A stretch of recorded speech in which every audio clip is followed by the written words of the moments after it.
On BBC4 after a potted history of the potter's wheel.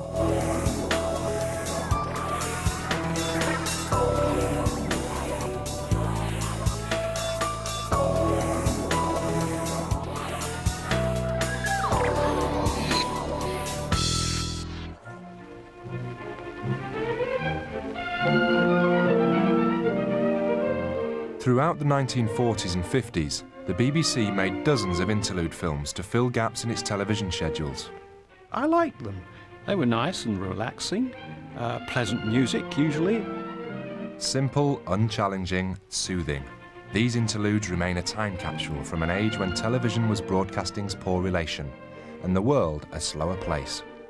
We have the classic one of the ploughman with horses ploughing the land. There's an image of domesticity with a kitten playing with a ball of wool, and perhaps most famous, the potter's wheel. I don't know why people remember that, because with the potter's wheel you never saw anything being finished. You just saw the hand, you didn't even see the potter. The potter's wheel is the one that sticks out because it kind of sums up that era of, did people really sit and watch a man's hands on a wheel for 10 minutes? Didn't they have anything better to do with their time? And actually, I don't think they did.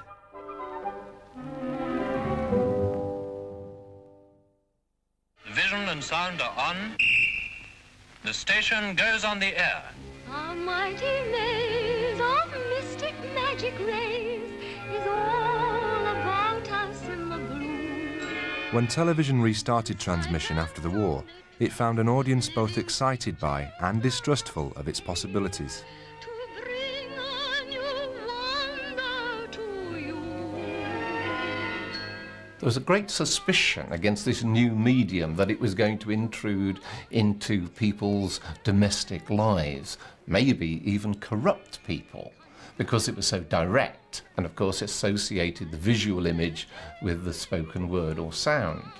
So the whole tendency was to make television respectable by associating it with high cultural values. Ladies and gentlemen, we are here for your pleasure. We are here for your entertainment.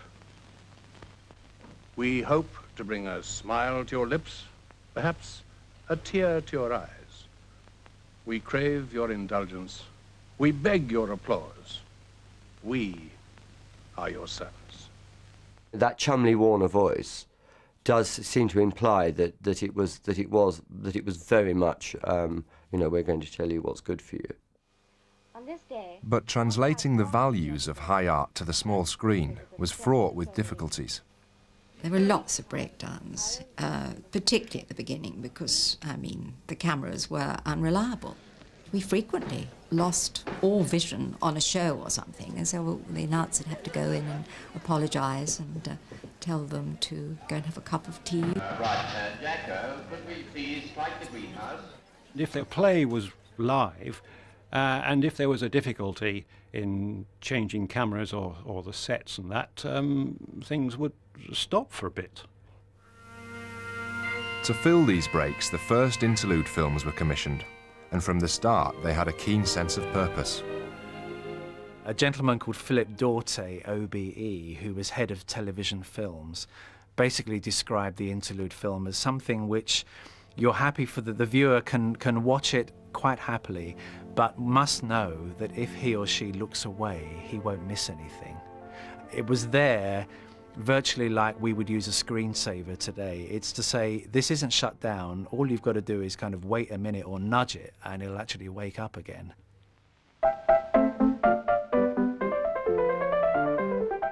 Interlude films were also a convenient way to cover intentional breaks in the schedule, like intervals in live dramas or at the end of children's programmes.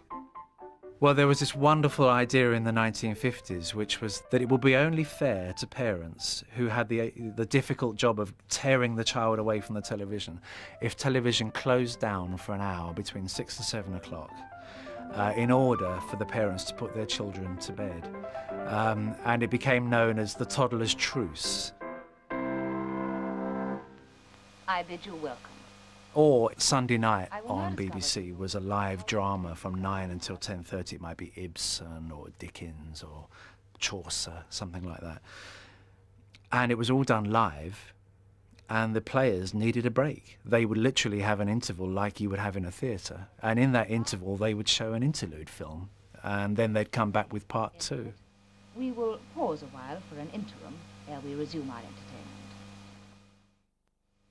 By the early 1950s, interludes were frequently commissioned as an integral part of the evening's viewing. When the BBC transmitted an evening of Elizabethan-style programmes to honour the new Queen, a suitably Elizabethan interlude was broadcast. Similarly, when George Orwell's 1984 was adapted for the small screen, it contained a fittingly ominous interlude. By now, the interludes had developed their own grammar, and their choice of subject matter deliberately promoted images of Britain's heritage. Well, it's part of the notion that television had to make itself respectable. So any image that appears on the television has to be associated with the ideals of our culture. It is interesting what they chose to film, and they were very, very benign images. I mean, I suppose the one that everybody who remembers them remembers is the potter's wheel. Well, it's certainly about the rhythm of the potter's hands in contact with the clay and the water, and that forms an aesthetic. It's a sort of William Morris view of England, which looks back to the past, to handmade medieval roots, but is also very modern. It's a continuity of culture. The culture is going to move on and on. It will be unbroken. You see the hands on the wheel shaping this wet mound of clay, and actually I only recently found out it was just doodling around in some workshop in Guildford, I think it was, and no finished pot emerged. Other interludes appeared to underwrite middle-class values, or served to remind viewers of the BBC's patriotic credentials. That image of the ploughman ploughing the field, it became a symbol of the sort of England that people were supposed to be fighting for during the war.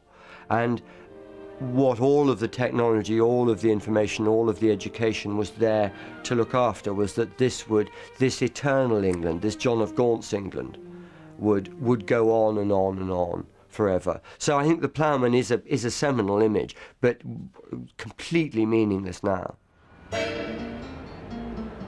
50 years on, and the interlude films, along with the Toddler's Truce and television monopoly, are only a memory. But the BBC's desire to place itself at the heart of British culture remains. I can hear the sound of violin. Films such as Russia and Idents are much more conscious of trends in society and what people like to see, and they want to be in touch. The competition for viewers now is very fierce, and therefore we have to keep people with us for as much of the evening as we possibly can. So that means making everything interesting and exciting. There's no time to let up now on television. You have to keep people engaged and interested. Having very, very strong branding on your channel is very important. And they've sort of gone back to interlude films. And these things are absolutely exactly the direct descendants of the potter's wheel and the man ploughing, and I think the philosophy hasn't changed. The images may have changed, and they may think that they're all fantastically much more real, but it's only the packaging that's any different. Conjured up in sound and sight by the magic